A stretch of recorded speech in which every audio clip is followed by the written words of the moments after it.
এবার আসল জেনে আপনাকে বলি, I am very happy to announce that we are resuming our normal visa applications for tourist visas, which can be submitted from 28th of June 2026.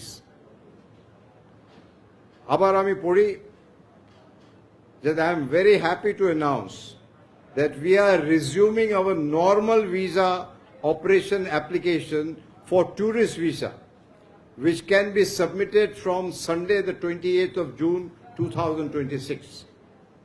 We will continue to facilitate medical visas in urgent cases on humanitarian consideration and grounds. Visa application continues to be issued through the 5 visa center. Ekhuni it is from 5. Rajshree, Chattogram, Sylhet and Khulna. We will further scale up our operation on other cities gradually.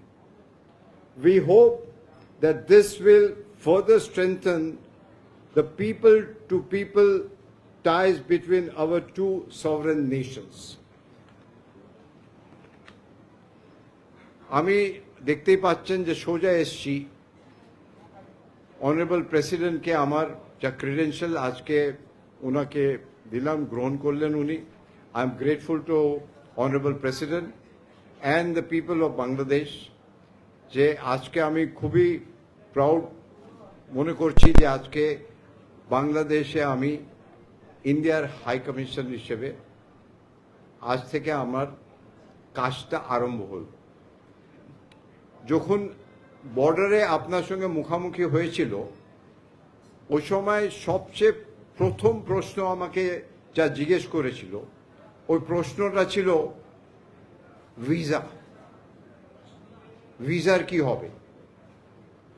ওই জিনিসটা আমার মাথায় ছিল, আর আবার মাথায় ঢুকলো যে visa সবচেয়ে ইম্পর্টেন্ট, কেন মানুষের সমস্যা, আর ইম্পর্টেন্ট হচ্ছে মেডিকেল।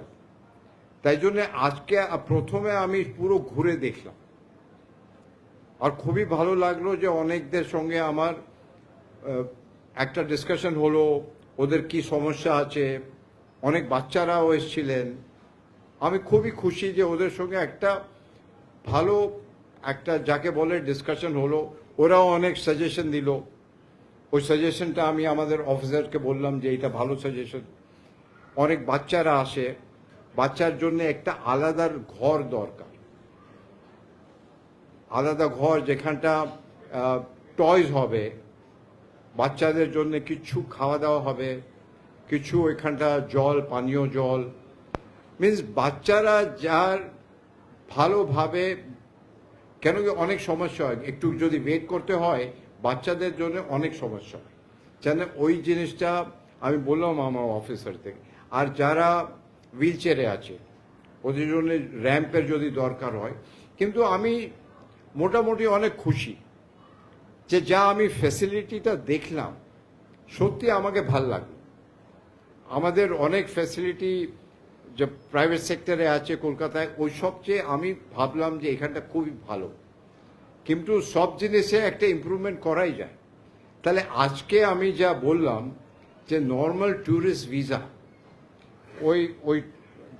ওই ট্যুরিস্ট ভিসা ওপেন যা নর্মালসি আছে ওইটা করে দিলাম, আর ওইটা আরম্ভ হবে 28 জুন থেকে।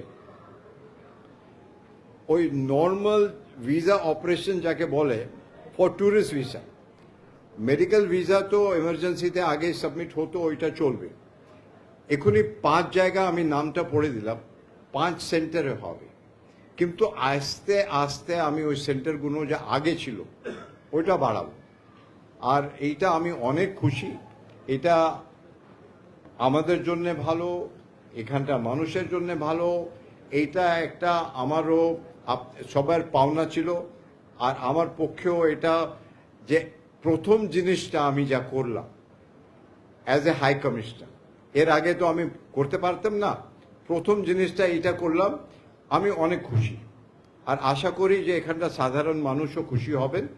আর মাঝে মাঝে আমি এখানটা আসবো, ইন্সপেক্ট করব, লোকেদের সঙ্গে ওদের কথা শুনবো, ওদের যা সাজেশন হবে ওইটা শুনবো। আপনারা তো সাংবাদিক, আপনার যদি সাজেশন হয় আপনার সাজেশন আমি শুনবো।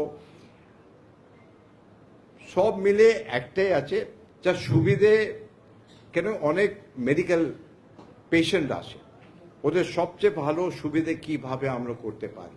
কেন কি যার বাড়িতে রুগী আছে ওরাই জানে যে কষ্ট কি হয়, সাধারণ মানুষ বুঝতে পারবে না। আমাদের সবাই মা বোন বাবা সবাই আছে, আমরা জানি যে রুগীর কি প্রবলেম হয়। তাহলে এইটা সব নিয়ে আবার দেখা হবে। প্রথমে আমি ক্ষমা চেয়ে নিলাম যে আজকে বেশি কথা বলবো না, আর একদিন আমরা সবাই বসবো, চর্চা হবে, আপনার প্রশ্ন থাকবে, আমি যা উত্তর দিতে পারবো উত্তর দেব। আপনারা সবাই ভালো, খাওয়া দাওয়া নিশ্চয় হয়নি, আপনারা সব ওয়েট করছিলেন। তাহলে ওরা চা খাওয়াচ্ছিল, আমি বললো না আগে এখানে যাব, আর একদিন আপনার সঙ্গে বসে আমি চা খাবো, কথা হবে। নমস্কার, ভালো থাকুন।